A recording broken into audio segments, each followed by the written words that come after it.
Oh, hey, welcome to Mash on This, Mashable's daily culture and entertainment show that gives you tomorrow's biggest news stories today. Sponsored by Ally's Hardest Working Dollar. I'm your host, a Casey Hunt with resting dish face, also known as Dory Greenberg. On Mash on This, we give you a quick rundown of what we think is the best the internet has to offer. So be sure to tell us what you think in the comments, and we'll get to them at the end of the show. Now, let's get into it, shall we? Oh, you hear that, kids? I think it's about time we take a walk through Anthony Scaramucci's first week playing White House. On Friday, Trump announced Scaramucci as the new White House communications director, which led to the resignation of Sean Spicer from the press podium. The internet collectively mourns the loss of our political comic relief. Saturday, after Friday's big reveal, Scaramucci swiftly deleted many of his past tweets where he was explicitly critical of Donald Trump. Good thing screenshots exist, and I think I speak for the rest of the internet by saying that we'll never forget what he actually thought before becoming Trump's official underling. Sunday, Scaramucci goes on a talking head spree, and in an interview with CNN's Jake Tapper, he went on a bizarre tangent where it seemed like he was just talking directly to one viewer in the audience about moving on from his previous negative statements about Trump. Way to make a good first impression, Mucci. Monday, one of those Sunday night TV appearances goes viral because Scaramucci appeared to tell White House Press Secretary Sarah Huckabee Sanders to use the same hair and makeup people to maintain a good look for the job. He later tried to clarify this statement, saying it was in reference to his own personal appearance, but even the idea of dishing out orders to a female subordinate regarding hair and makeup during a live TV interview still sounds pretty terrible. Tuesday, Scaramucci announces that he'll be employing a scorched earth type strategy in his new role, saying that he intends on dealing with the rampant leaking in the White House by firing everybody. Sounds like a really chill guy to have as your boss.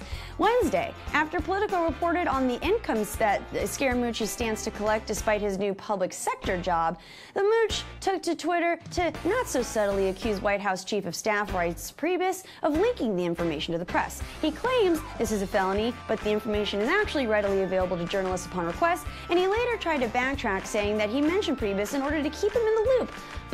Don't you just love the smell of someone else's dirty laundry?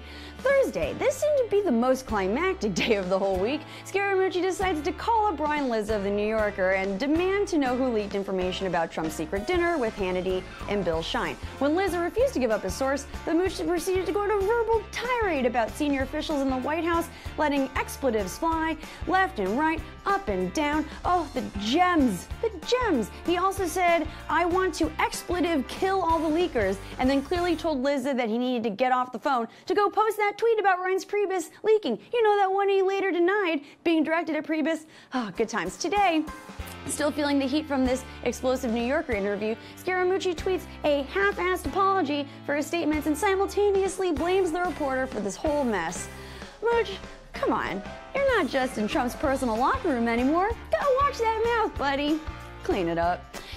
Anthony Scaramucci hasn't been the only one getting active in Washington this week. Last night, in an amazing upset, the Senate killed the Obamacare repeal bill with the final result of 51 to 49. In addition to Republican Senators Lisa Murkowski and Susan Collins, Senator John McCain was also instrumental in voting against the so-called skinny repeal proposal, a bill which would have left 16 million additional people without health care. All eyes were on him, though, because nobody really knew which way he was going to go with the vote. And this uncertainty led some Twitter users to thoroughly dissect McCain's body language while watching the late-night voting go down on C-SPAN. Journalists and Twitter users alike somehow became instant body language experts. But then things got weird and pretty funny. The vote, oh yeah, here we go. So McCain just blew a kiss. Yeah, smoochies all around. And then, yeah, I think this turned into like a weird truth campaign situation. And then, of course, nobody puts McCain in the corner. Nobody. The vote last night was quite the show, with the fate of millions of people's healthcare becoming a nail-biter season finale. I'm very much not looking forward to season 2.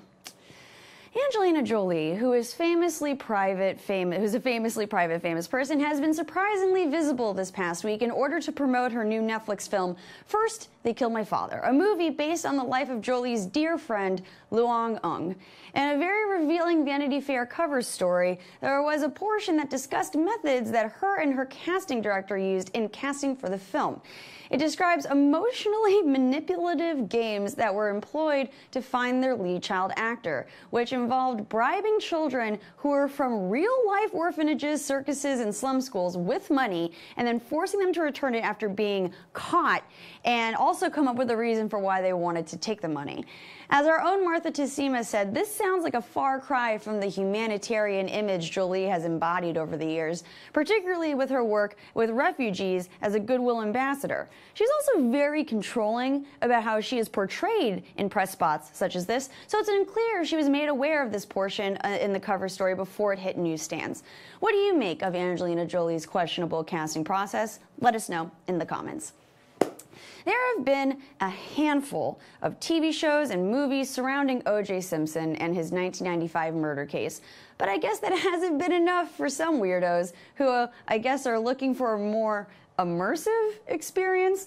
Well, their prayers have been answered because there is now an entire museum dedicated to this gruesome moment in history. The O.J. Simpson Museum will be open from August 18th to the 22nd at the Coagula Curatorial Gallery, located in Los Angeles' Chinatown. The museum's curator, Adam Papagan, said the museum is more about the phenomenon associated with Simpson. That's not only about the man. And the museum will feature more than 300 artifacts, including a white Ford Bronco, 1994 Ford Bronco, a wide array of souvenirs, sports memorabilia, and OJ-inspired art. So this is basically the physical glorification of that time in the 90s when two people were brutally murdered. Cool. Not sure why we need a museum dedicated to this, but I guess there is a morbid demand for it. So be on the lookout for people on your feed snapping pics from this pop-up museum. That way you can unfollow them immediately. If you haven't seen Wonder Woman by now, I'm going to assume that you probably hate all women. But like, seriously though, what is the holdup? It's a spectacular superhero movie that has broken box office records, making $781 million around the world and becoming the highest grossing movie ever directed by a woman. Because of this success, Variety reports that Warner Brothers, the studio behind the film, plans to launch a mega award season campaign for the movie in the hopes of making it the first comic book film nominated for Best Picture. On top of that, the studio will also campaign heavily for Patty Jenkins for Best Director, which I cannot co-sign enough. No director of a comic book film, not even Christopher Nolan, has ever been nominated, and the grand majority of winners in that category have been men, with few exceptions like in 2010 when Kathryn Bigelow won the Oscar for The Hurt Locker. We know the Oscars are still sort of far away, but it's never too early to talk about how, despite being awesome, Jenkins and Wonder Woman will probably get robbed anyway. Guys, humans make mistakes on this little road we call life. And from these mistakes, we learn valuable life lessons. This week, despite our initial thinking, we learned that Sarah Huckabee Sanders is one of us humans. She made a crucial mistake and wore green on television.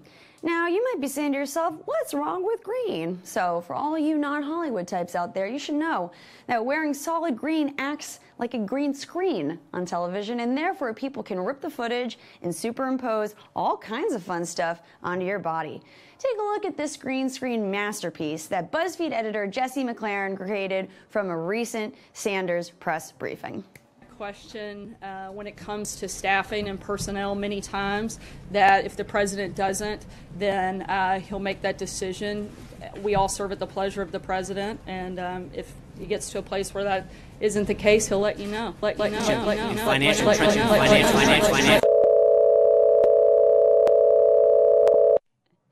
Yes, definitely follow him. He's a wonderful person. Lesson learned though, right, Sarah? You can see this is why you can't wear green, because this would happen. Oh, where am I going? What is my, what? What is happening? Where did I go? Oh, I am now a ghost. Have your way with me, Internet. I want to see what you can do with this, seriously. Just this floating head on my nothing body.